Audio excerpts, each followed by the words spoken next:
Hi, this is our Principles of Collaboration video project. We'll be discussing multi-team systems. My name is Nate LeMar, and I'll be working with Jeremy, Arkya, Roman, and Jared. And you'll see them come into the fray as we move along through this presentation. But first, to get started, we're just going to define multi-team systems as two or more teams working interdependently toward both proximal team goals and at least one system or distal goal. And how we like to think about that is just anytime several distinct teams who work amongst each other but also work within a greater network of teams, how they interact with each other to meet the needs of whatever unique person or service that they're trying to get to. And so to use an example, we are going to be talking a lot about a cancer patient and the different set of professionals that they'll have to go through and how each expert in their treatment has to communicate so that that patient gets the best care. So to begin talking about that, I'm going to hand it off to Jeremy. Great. Thanks, Nate. Yep. So as we look at this, we've got a slide here from Dr. Zaccaro's presentation at the Center for Collaboration Sciences seminar. And you can see here that ultimately the patient is at the center of this multi-team system. You start out with looking at the diagnostic teams, identifying that there is in fact cancer, going to the treatment teams, having them try to address that, get rid of the cancer, and then a lot of supporting teams, nursing teams, specialized care teams, supportive care teams that are ultimately all working to go together to that end goal of helping a patient get through cancer. They may have different goals that they're attempting to that are along the path towards that overarching goal, but ultimately they have the same idea in mind at the end of the day.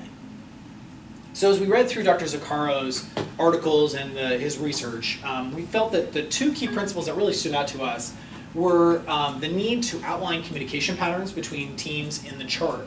So as teams are coming together, as they're identifying the need to interact with one another, that they actually outline that explicitly. How is this going to function? How are we going to do this? And then there's also a need to distribute leadership among the teams. Do I really identify who's in charge at what point? So that we know who's the go-to, who do we identify that can actually provide us the information and support that we need.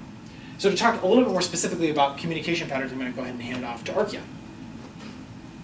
Thank you, Jeremy.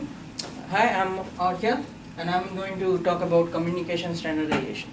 Like in the example given by our team cancer treatment, I'm going to specify that the message the head of the doctors, the team leading who is going to care the cancer patient, will have to identify the message in the correct format, and the type of message should be very clear to the team. All the teams, in the sense, the nursing team, the other diagnostic team, and all the specific team leaders have to be very carefully analyze the message, and they should follow that correct pattern which is already declared.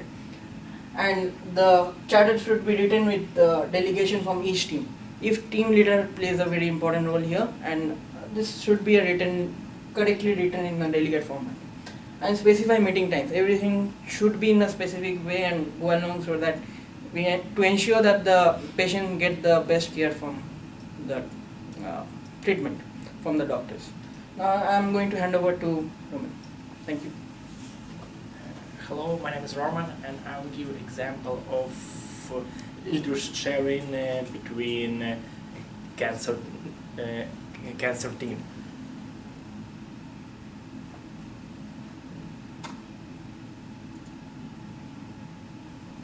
Live.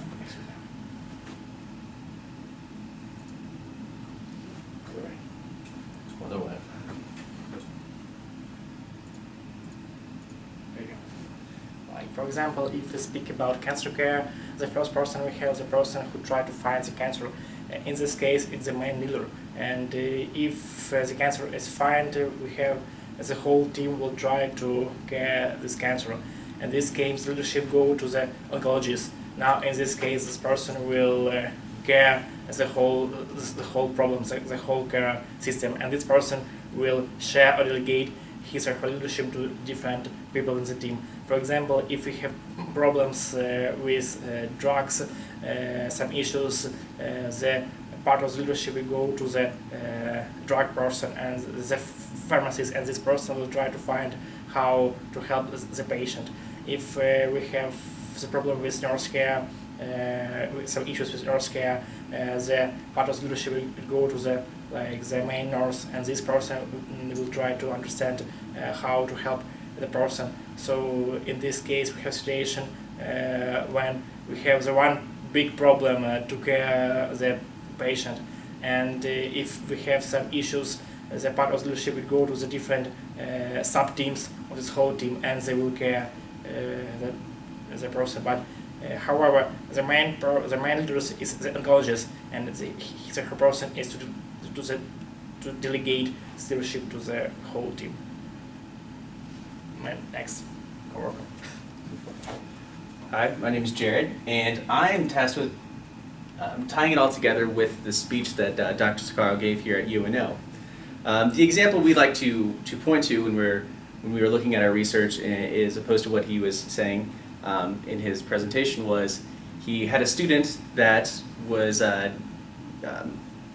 looking at the different military systems, and the student went over to the different multi-team systems within the military, and came back and he asked her, so what did you learn? Well, I learned that within these individual teams that they were extremely efficient, extremely well thought out. Everything was thought out to a T.